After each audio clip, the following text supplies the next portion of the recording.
at a young age, people want to party. Oh yeah. Party, have fun. So when I started then, I think it was a matter of how I wanted to break what a normal 22-year-old wanted to be. How to change that, I think for me internally was to how to manage to put myself out there and then like focus myself into having this business that I really want to structure and bring forward to the future.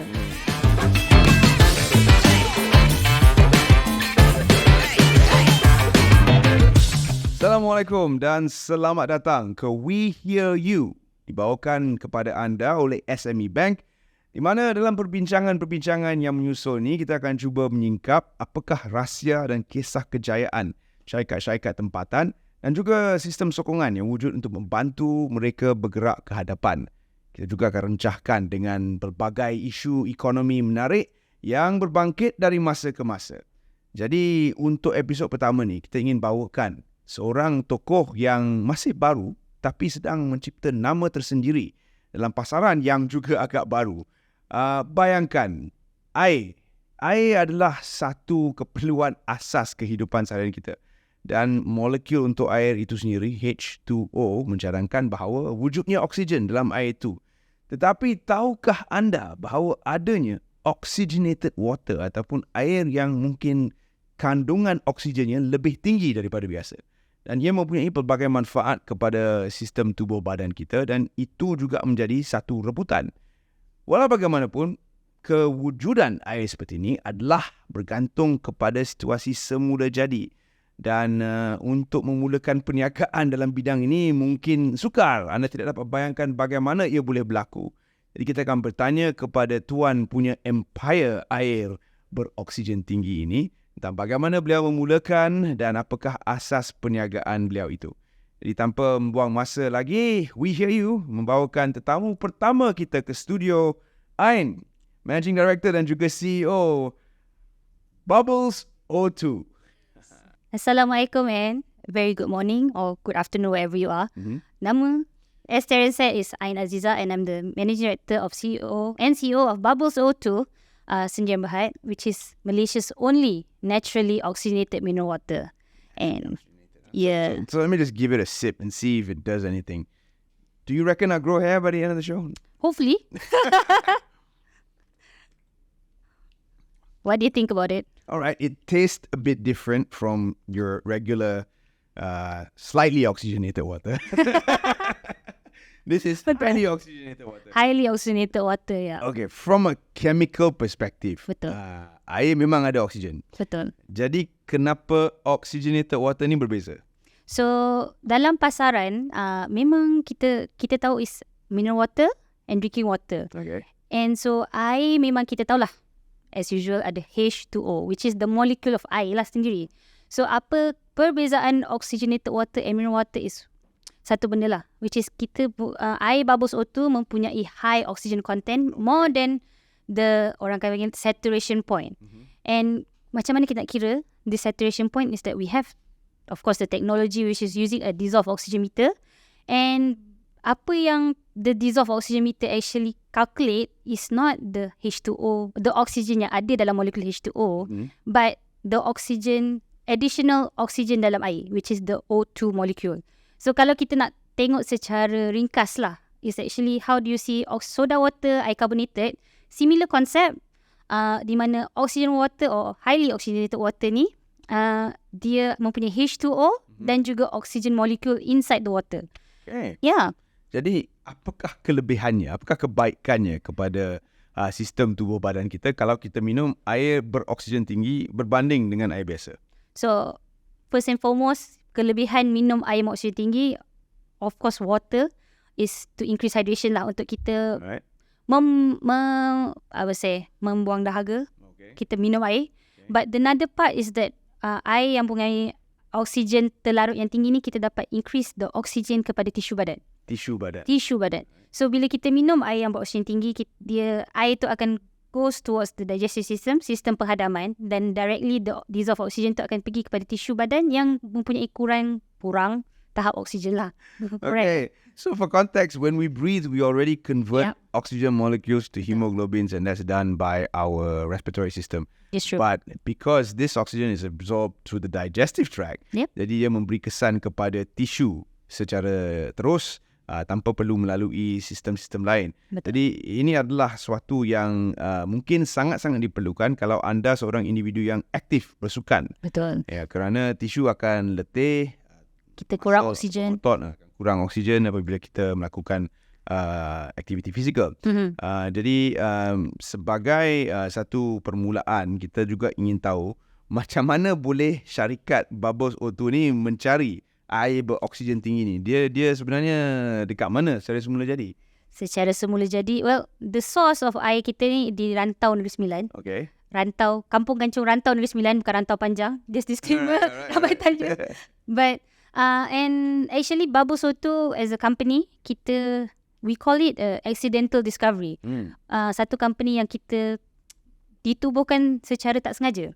We went into the business not knowing kita akan pergi masuk FMCG.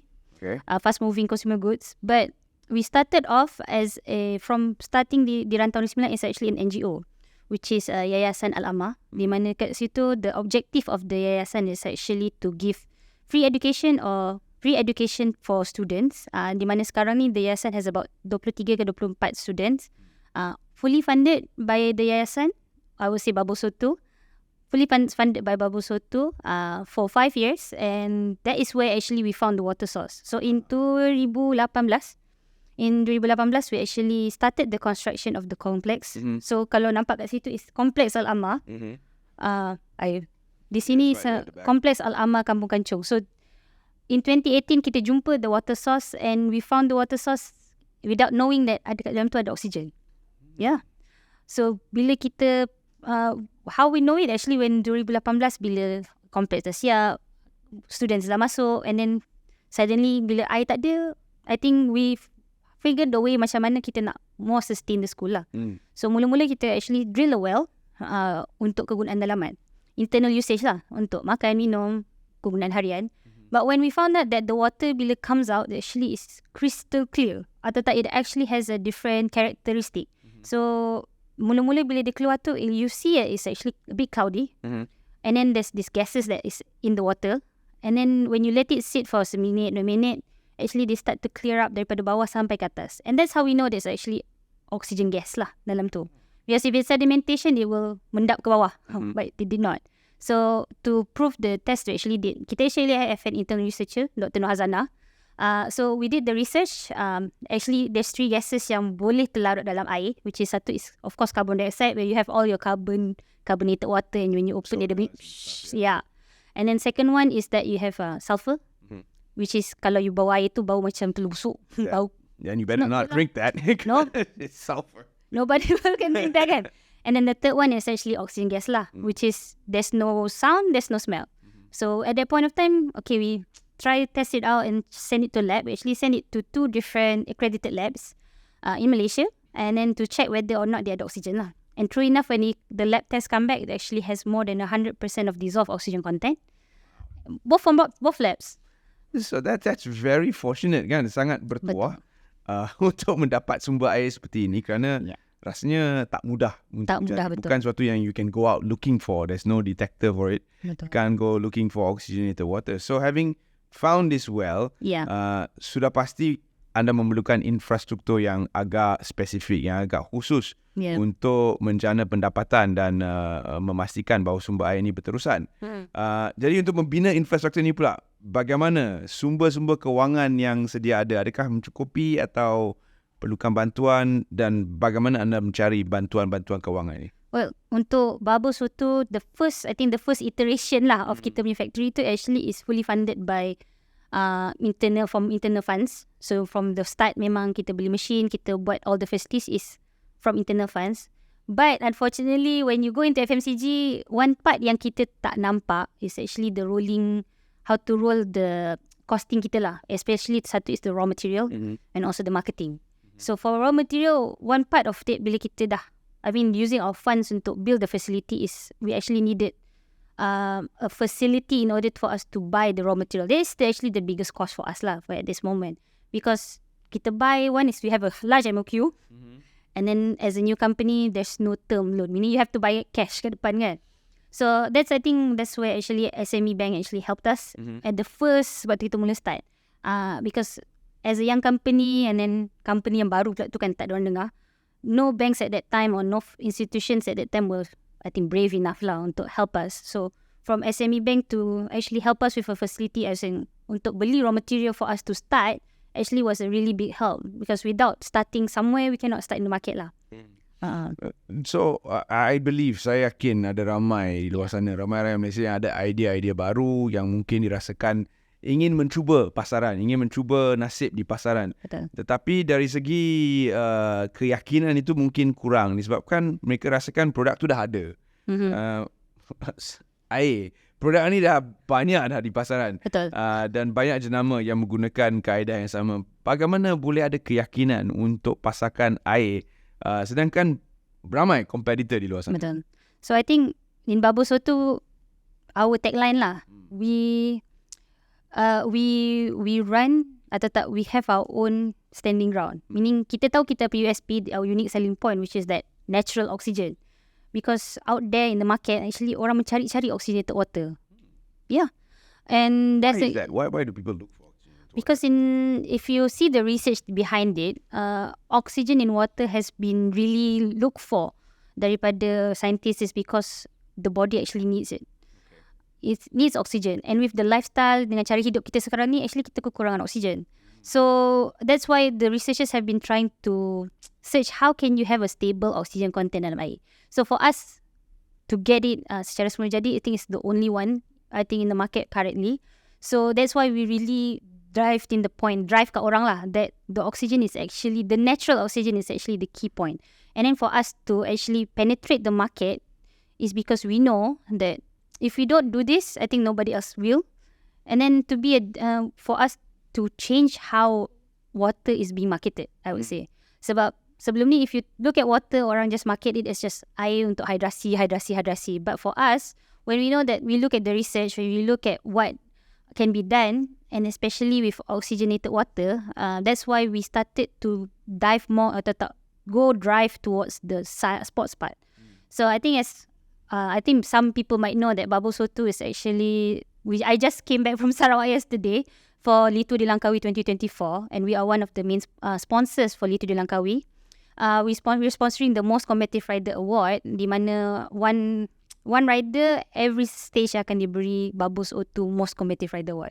So why do we do that? Is because to be different, to be competitive in the market, you have to be different. You have to think outside the box. Because some people, bila when to go to business, people have this tendency to put yourself in the box. I have this product I macam ABC. But then to be different, you have to think outside of that and then be different lah. So that's where we go out to really work and partner with a lot of sports organizations. So of course, ATDL is one of them. I think this is the second year in a row that we have it. And then we give the water to the partners, to the organizers, and then especially the cyclists, to see actually how the oxygen water can actually benefit them is one part, and also to put our brand out there. So bila kita jadi sponsor of a really major event, especially an international event lah, Eurosport is there, Astro Arena, TV3, and when you put yourself out there in terms of the international market, orang akan nampak. And when orang nampak and you have the keberanian, I think to say, the braveness to do it, it puts you out there and then people see. No matter what, I think you have to have the braveness to take the first step. And for us, really focusing on active lifestyle, sports, with KLSCM, we had last week the Lotus Fun Run. We're also a partner of Malaysia Football League. And last month, bulan 7 actually, we just signed an MOA with MSN as the naturally oxygenated mineral water partner. There you go. I mean, that's amazing, right? You have such courage and confidence in your product. I think that's so important. And I might want to highlight, I mean, gym owners, kepada pemilik gymnasium tempatan, you may want to, grab more supply of this, because when muscles tear, they require oxygen to heal. That's true. That's a natural part of how the body heals. And with oxygenated water, the delivery goes straight to the tissue. So tak ada halangan, and it's straight from the digestive tract into the tissues. So that's how it works. So perhaps maybe you want to consider this, gym owners out there and gym rats like me. You may want to grab this instead and hydrate your workout differently. So that's just my way of plugging the product. But I think that awareness is part of your brand. Betul. You have to drive awareness and tell people why Oxygenate water is so great. That process can't be easy because kita dah banyak jenis air di pasaran. Betul. Kita ada jenis air A yang menekankan keperluan komponen ini dan kemudian ada air B yang menekankan komponen ini. Jadi market tu dah macam air sahaja tapi mempunyai banyak komponen yang tersendiri. So how do you differentiate your product? I mean, I know you're going for the highly oxygenated, naturally occurring water, but what is different in terms of how you position your water? Because you'll see a lot of other brands at sporting events as well. So for Bubble Soto, the differentiation that we put is actually we put it as a more premium water lah. Because when we look at the market overseas, I would say overseas lah, because they have this section of drinking water or mineral water that they call it functional water. Okay, Functional water. See what I mean? So functional water is actually dah ada di market, especially di luar, di mana you actually see your hydrogen water. I didn't want to plug that. No, I would say there's different types of hydrogen water. There's alkaline water, but for us, because of the natural oxygen, that's why it's oxygenated water. So overseas, actually, we started expanding overseas. We have our USFDA, where actually we got the usage. I mean, approval to use the word naturally oxygenated artesian water. Okay. So we have that oxygen part, and then the second one is in Brunei. Actually, air mineral beroksigen sebelum jadi. And now in Dubai and in Indonesia, we're also looking into how that we can market it as well. So that's where we focus on the USP, the natural oxygen, because of course it's a Malaysian product that nobody else has. So that's why we really are proud of that, bringing the team. So especially with the team lah, especially with our sales team, our marketing team, we really tell them to market it as sharing. You don't really want to sell it, the water, because as usual, I would tell them, for us at Bubble Soto, our values is actually to share the benefits and also to share what is oxygenated water. So if people believe, people that believe is one part, but to us it's just, if we share, eventually people will understand and people will know what oxygenated water is. All right. So my next question would be, you have this 200-meter well, Yeah. if I'm not mistaken, which helps you draw water from the source. How long do you think the water will be naturally occurring? Will it run out? Is it like an oil well? Haha, that's a good question. I get that question a lot because, of course, it's underground well. Can even all wells also have a life expectancy. Expiry date. So actually, what we do at Bubble Soto, we do have a test that we do every few months that we do to check whether or not we are actually over producing or over extracting from the well, because for our well is 260 meters deep, and from our research is actually a underground river.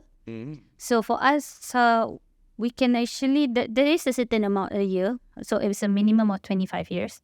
That according to the research, I would say that the well is able to produce the water if there's a big if we extract it at 100% capacity of the well capacity, which at this moment tak sampai lagi lah, the 100% capacity. So I'm sure you have plans to penetrate international markets. Yeah. I mean, these naturally occurring oxygenated wells do not occur naturally everywhere. So I'm sure that this is going to be a very interesting opportunity for you to take the whole brand global. You've only been around for 5 years. So we're going to talk more about your expansion plans when we come back. So don't go anywhere. Kita akan berjeda seketika sambil kita minum air beroksigen tinggi. And we will be back right after this. Welcome back to We Hear You, brought to you by SME Bank, as we dive into deep conversations with companies around Malaysia and talk to them about their perspectives, how they started their business, and how business is going. Also going to try and fill in some gaps with some economic headlines as and when they break. But for now, the headline is on Bubbles O2. We've talked about your origin story, so to speak. So we're trying to explore what's next. But before we get there, sudah pasti dengan syarikat sebegini yang baru, dengan konsep yang agak terkehadapan sebab ramai tidak tahu apa itu oxygenated water. Apakah cabaran utama dalam memulakan perniagaan ini? Well, for me, I mean, cabaran utama, I think, coming from as a young person was to actually break the mindset. As I think I started with the business 5 years ago, I was 21, 22. Kira lah, berapa umur? That's dynamic. Yeah. So when I started then, I think it was a matter of how I wanted to break, I think, the normal 22-year-old wanted to be. I think at that point of time, it was COVID. And then at a young age, people want to party. Oh yeah. Party, have fun. So can imagine. how to change that? I think for me internally was to how to manage to put myself out there and then like focus myself into having this business that I really want to structure and bring forward to the future. Mm-hmm. And then another part, I think the second challenge was to how internally to beat your demons, I would say, in your head. Yeah. But then there's also external demons. You said you're too young, you're a woman, what do you know? And then is in that part of it is how do I have that structure and then find people that actually support me and then support the business together. I think that was how it was really challenging at first actually to find people who has the same mindset as you and have the same aspirations as you to build a company to a certain level. And now I think in the 5th year, really, I think we've been really doing good. I would say I think good. We still have room for improvement to actually build a team out there. I think I have a team of about 8 people right now. Mm-hmm. Like the main focus team that is between 25 and 35. And then my aspiration is to really bring Bubble So to Sdn Bhd as a company that people can see that it can be a company that can grow further with a young team behind me. Mm-hmm. And most of them are women. Oh, wow. So actually, because during the challenges that I found when really expanding the company is that people or institutions actually do not trust you. Okay. Especially when you're under 25, Okay. to operate a business that can go far. Because the main thing, I think we went to a few banks, a few institutions, when we wanted to expand, a lot of them are like, you're too young, your background is too clean. Your background is too clean. It's too clean. It's also So what do you mean? You're dealing with water. It should be clean. That's true.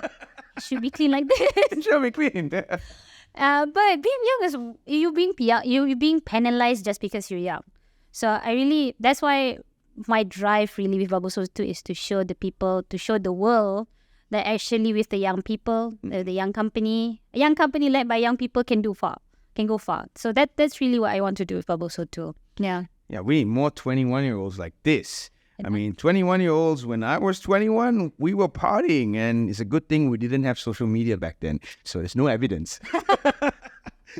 So these are two kind of different but similar stories that we hear a lot. The challenge of being a woman at the head of things, the challenge of being young and inexperienced and too clean at the other end. Jadi mungkin kita boleh kehadapankan isu berkaitan dengan pemilikan wanita. Betul. Kenapa ia menjadi satu cabaran yang besar untuk rakyat Malaysia khasnya, tapi untuk anda khususnya, dengan menjadi seorang wanita, apakah itu dilihat sebagai suatu yang suka diterima oleh pihak-pihak institusi kewangan ataupun suka diterima oleh customer? I think the challenges in Malaysia as a woman is, I think not just in Malaysia but anywhere in the world, I think women are just coming to the forefront. Baru ke depan lah. Women to be leaders in not just companies but also organizations and also I would say countries lah. So I think the matter of fact is to have to break that stereotype. I think previously perempuan ni lah duduk belakang, masak, duduk kat dapur kan. I think to break that stereotype, at first, I think now is to change the mentality that women can also do it. Young people can also do it. And kita tak main-main lah. So we're not here just for a short period of time. We're here for long term. And we also have aspirations. We also have ada mimpian yang kita nak. And then also the target. So I have a target that I want to achieve before I hit 30. Hopefully dapat. So you're proving your critics wrong already by hiring a mostly female workforce. Yes, true. All right, that's one. So let's come back to the other demon that you talked about, being young. Macam mana anda meyakinkan institusi kewangan, terutama sekali SME Bank yang telah membantu, apakah pitch yang anda gunakan ataupun ayat yang anda gunakan untuk meyakinkan pelabur bahawa walaupun anda muda dan mempunyai tim muda, anda mampu menjayakan usaha ini? So, I think first and foremost as a company lah, mana-mana pun tak kira young or not young, I think mostly young, is that kita bila buat sesuatu kita kena ada plan further ahead. So especially in Bubble Soto, what we do, even now we are in the process actually to do all the planning.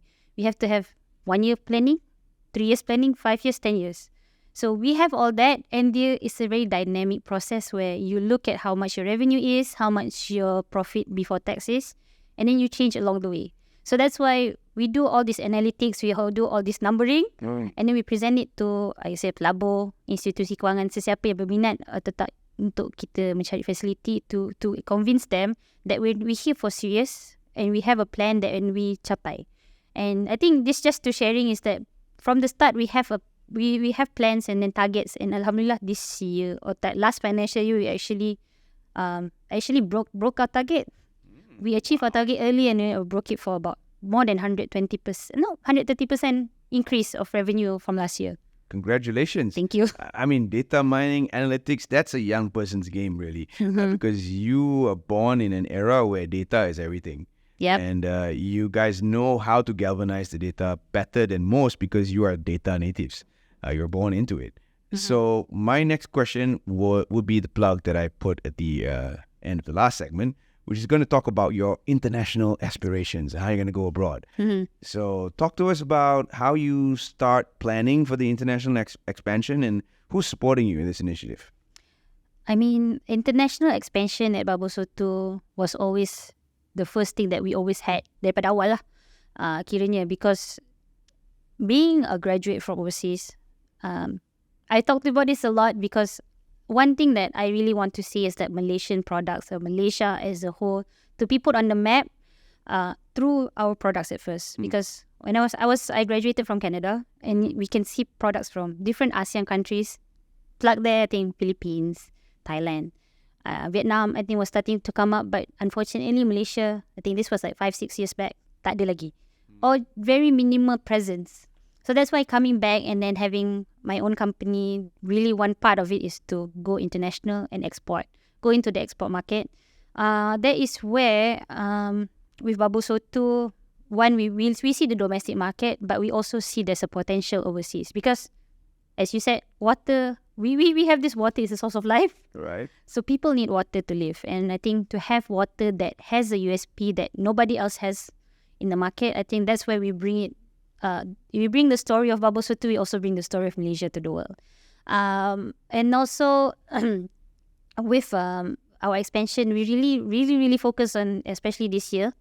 And that's where I really want to thank SME Bank with the program BEP to actually help us in terms of going abroad, especially when in trade missions and also building networks abroad.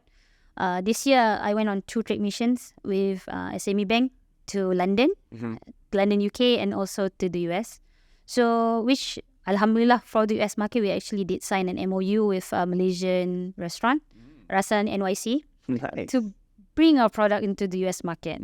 Because we know that once we are there, they will roll in and it will come, more and more will come. Yeah. So the proof is in the pudding, really. It's in actually experiencing the water for yourself. But for international markets, do you foresee headwinds? Like in Europe, they have like protectionist policies for some of their own brands and maybe their own types of water. We have some very expensive water from Europe here as well. Talk to us about how you foresee those challenges. I mean, the protectionist policies from domestic markets like in North America and also Europe.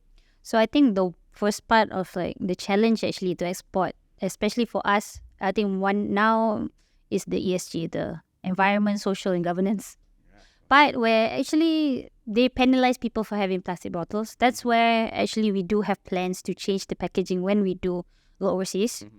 We have a few packaging that is more recyclable, especially to penetrate the overseas market. That's one part. And another part, I think, we in terms of how they, I would say, jaga their own brands, is that we actually see that as a potential.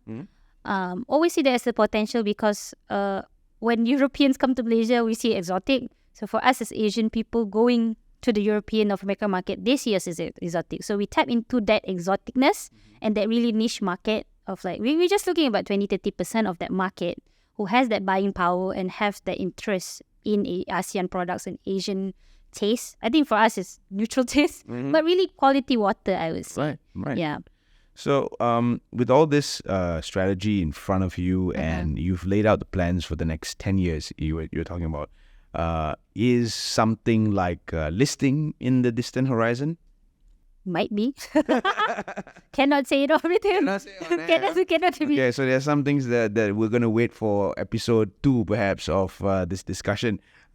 International markets are challenging, but next year we are the chair for ASEAN in 2020. Yes, sir. Do you see that as a breaking point for getting your product into more ASEAN markets? It is, especially with like we have a lot more people coming into Malaysia. We see it as one way of networking. So we are looking at it if from a G2G perspective, I think if Malaysia is able to bring products to the people who are making the decisions to break into to ASEAN market, I think that would be wonderful. Because from what I see in the ASEAN market is that Malaysia, if we can break that barrier of entry, especially in terms of languages, because ASEAN has a lot of different languages in and of itself, and the regulations to enter, I think that's one way the ease of trade would be really better for us to go into ASEAN markets. There'll be an additional, if I'm not mistaken, 200 plus events in Malaysia alone as a result of the ASEAN Chairmanship. So I think there's a lot of opportunities for you to get more visibility for Bubbles O2. So on that note of visibility, we're going to take another short break. And when we come back, kita akan bincangkan tentang bagaimana pasaran untuk air ini dan bagaimana untuk ketengahkan Bubbles O2 membezakannya dari segi pasaran. Kita akan kembali bersama anda selepas ini. So we're back and we hear you, brought to you by SME Bank. We're focusing on Bubbles O2, a brand new company because it's only 5 years old. And think about it, their entire chain, which means from well to you, it is an entire supply chain that's controlled by Bubbles O2. So talk to us about that supply chain. What is the supply chain actually made up of? So I think you sum it up perfectly. We do it from well to customer. So at first, actually, Bubbles O2, we started off with manufacturing. So we started off as just bottling and packaging. And then as the years go by, we started to actually expand into making our raw materials, which is the bottle. And then now we're actually purchasing the machinery for making the raw material for the bottle and the cap. And along the way, due to the processes, I think it was easier for us to do all the distribution and logistics by ourselves. So now we are in about 5 states in Malaysia. We have 2 factories and 1 marketing office and 3 distribution hubs actually, with about 180 staff under the old company. So from well to hand, you control the whole distribution chain. I understand, and this is true, that the government did make some changes to the diesel subsidy recently. Those that had the fleet card will still enjoy the old rate, and there were also cash initiatives which were given out to certain portfolios. How did the rationalization of the diesel subsidies recently affect you? It really did affect us in terms of costing. Because for us, we do the logistics part by ourselves, and also some parts of the manufacturing we do use diesel. So unfortunately for Bubbles O2, some parts of our operations was not under the listing. So that's why it did affect us in terms of costing, which actually it heightened our costing for a bit. But we are looking towards how to make that, make the cost actually lower, back to normal. And that's why we actually look into the purchasing side. That's what decision making in terms of either we purchase our materials or make it ourselves. Whether it was more financially viable for us to do, So on that note, I want to quickly segue before we get into talking about your marketing plan. Yep. I want to talk a bit about the upcoming budget. So it's a big thing because, as you know, our financial position in the global marketplace is getting better. Our ringgit is one of the best performing currencies in the world. Our deficit should be expected to go down. So there's a lot of positive things happening for Malaysia. So I do foresee an expansionary budget simply because we want to take advantage of all this. What do companies like you need from the budget? First and foremost, I think what we do need is a lot more, I think, budget in terms of how we expand. In terms of how we need support from the government, especially in terms of marketing in the international market. Not this to say that I think KUSKOP and also SME banking as a whole has done a really good job in terms of helping companies, and especially SMEs in terms of how we want to place ourselves in the market. But if we have additional funding, maybe support in terms of outside of just, something that we can do by ourselves, especially because some companies, they do with the international market, it's really chicken and egg situation, whether you want to do it by yourselves first or whether you want to go with the government agency, which one the opportunities come first. So if there is more opportunities for us to help in terms of financially, it's not financially in terms of if the taxes, reducing taxes or whatnot, I think that will be a huge plus point and help for the SMEs who go abroad. Yeah. Because like agencies like Martrade, right, they canvas international markets for you. So they do some of the due diligence and help you avoid some of the pain points that you would experience if you went out there on your own. Jadi institusi seperti Matrix ni dia banyak membantu syarikat baru untuk bergerak keluar negara. Terutama sekali pasaran seperti China atau Amerika Syarikat di mana banyak kekangan dan halangan yang boleh diatasi dengan bantuan Matrix. Jadi bagaimana untuk syarikat kecil ni lebih bergerak ke hadapan sekiranya bajet 2025 yang akan mendatang membuka peluang? Apakah jenis peluang yang anda cari? I think for us, I think kat Bubble Soto, peluang yang kami cari is actually mencari partner yang kami dapat, that has the market knowledge and also ada experience in that market yang kita nak penetrate. I think for companies yang nak pergi overseas and export, I think the first part is to do your own study. That's where when I go overseas, I always go to first place I go stop is actually the supermarket, hypermarket, and actually look at what is your competitor and what is the market like dalam sebuah negara lah. I think because of that is actually when you can see can your product be there. I think, and also to pinpoint which market you want to go. So in Bubble Soto, of course, we're already in Dubai, we're already in Brunei, and also recently in the United States. And I think the few countries that we have pinpointed is in Indonesia, and then we are also looking at South Africa, and also I think most of it is the Middle Eastern countries. So I think that is one part, and then that's where the help that the agencies, especially with SME Bank, Matrade, actually helps in terms of you to be more confident. Actually, is this partner to do background check, to do whether this is viable, what are the steps you want to do. I think to do your study and then to do your homework is also number one lah for any countries wanting to penetrate out overseas. So let's come back to packaging real quickly. You talked about changing packaging for various markets around the world. Because of the ESG requirement or the stronger ESG requirements in certain markets. How did you settle on this design and this concept for Bubble Soto in the first place? So for people or for the consumers of Bubble Soto, since the beginning, I would say they would know that we had a different packaging back in 2019.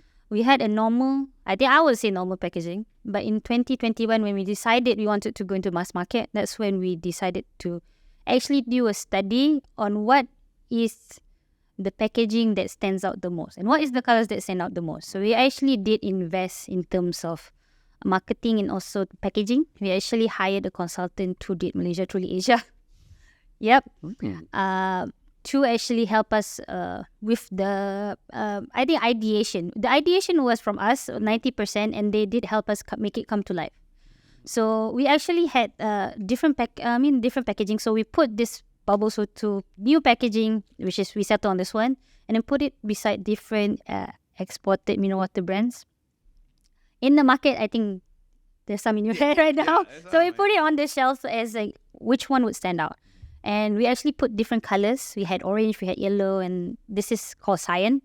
And we put it side by side, and then we settled on this color because one, it looks refreshing, it looks pleasing to the eyes, and then bila orang nampak, actually it captures the eye. So if anyone went to Petronas or 7-Eleven or wherever that we're sold, actually some people actually come to us and say, actually I bought your bottle because I can see it like really nice. It's really nice packaging. So I think that's a true testimony of how we did decide on this packaging. And if you want to see that our packaging is different than normal mineral waters, I would say it's clear. It's because for us is to show that we are brave enough to show that our water is clear, our water is clean. So that's the reasoning behind the packaging that we decided on. Yeah. That works very well. I mean, you were just talking about your profit margins, which is amazing. Yep. Right? 120% better than whatever targets you set for is phenomenal. So obviously this plays a big role. Do you see it evolving though? Because you're going to use different materials as we move forward into a more ESG world. Whether we like it or not, here in Malaysia, that's going to happen as well. I mean, kita akan bergerak ke arah ekonomi mampan, dan kemampanan itu akan membawa kepada keseluruhan rantaian. Jadi bukan sahaja dari segi kemampanan ekonomi keuangan, tapi juga kemampanan dari semua segi, dan juga pembungkusan akan menjadi satu aspek yang akan kita pertimbangkan. Jadi apakah jenis pembungkusan baru yang mungkin akan ditengahkan dalam masa depan? I think the discussion perbincangan internally that we've been doing dah ada. So we know that dunia sedang berubah. I think less plastic is better. That's why internally we are looking into how we can change that. One is with the ESG punya planning, which is, yes, we will still maintain this packaging, but how is the next step? So bila orang beli, people buy, like we have people yang beli 10 kotak, 20 kotak sebulan. How are we going to have that recycling program? So we are looking into having a recycling program kepada penggemar dan peminat-peminat bubble soto. And also we are looking into packaging yang lebih, I would say, yang is recyclable lah. One of it is glass, which is recyclable and reusable. And another part is this bigger. I know people have been asking for larger packaging. We have pinpointed which is the best for us at this point of time, and we are looking into introducing sometime soon lah. And because not all ESG packaging works, or not all ESG solutions work. Yes. I don't know about you, but I hate paper straws. It makes the water taste different. Yes. And eventually you will taste the straw too. So True. I don't think they are the best viable ESG solution for plastic straws. I prefer the other alternatives, the metal straws, or maybe even the harder plastic, the recyclable plastics.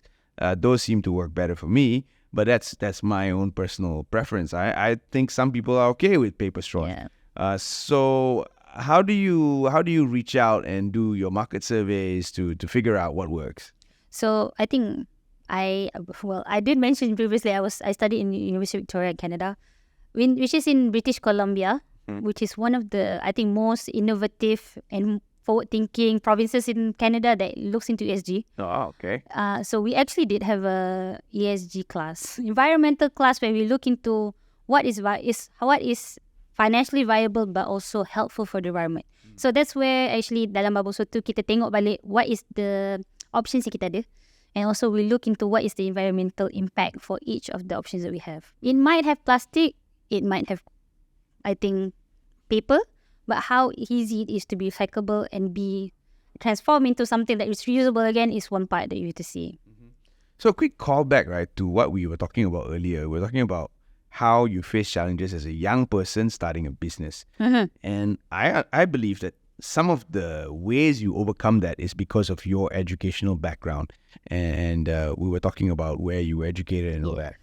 What do you think is lacking in the local tertiary system that doesn't produce as many of you as we need? Because we need more of you. Like I said, we need more 21-year-olds like this. Thank you. Not the pre-Facebook party 21-year-olds. So we need the 21-year-olds that can think forward, they can create great companies, they can move markets and really create a better opportunity for young Malaysians. So what's missing in our system as opposed to what you experience abroad? I think from my experience and daripada perbincangan with like people of my age, I think one part that is lacking is really the exposure. I mean, the exposure of young Malaysians towards what the world is moving towards. Okay. I think when we look into what other countries are doing, and if we are able to see atau bercakap berkawan dengan orang daripada different cultures, different backgrounds, that's where we actually can find ideas and be more creative and be more open towards different things in the world. I think for me, I had the opportunity to work abroad because in Canada, they do have opportunities for you to be a PR, but I did not take that opportunity because from when I look back and think about it again, I think being a Malaysian and then having this experience and having this opportunity to learn something from other people and bring it back to Malaysia, I think that was one thing that really inspired me to stay. Because without people that have this experience, then we cannot help move the change. And I think with the education in Malaysia, TVET is really, I think it's really helpful. I think this one step ke depan lah. Because I think if just to mention is that when I was in university, I had to finish 3 internship courses, like 3 semesters of internship to actually learn of what is business or what is the do's and don'ts, what you like and don't like. And that's where you can actually experiment. When you're young is when you can experiment. Right. And when you know what you want to do, and then what you know what your aspirations to be, I think that's where it actually helps put focus into what you want to do in life and what you want to do, and not just jump from one company to another or jump from one thing to another lah. So, in your case, each year perhaps you had one internship. Yeah. And with a Malaysian system or traditional system, You only have they have one internship at the end of the entire duration of study. So that's what differentiated your experience from That's true. someone studying locally. I don't think we need to look into this. I mean, this is serious. I mean, we can see we have a CEO here who's barely 30, and how many of these do we produce is the big question mark. Let's come back to the product itself. What is in the future works? Because your global expansion is something that's ongoing. We talked about your origin story.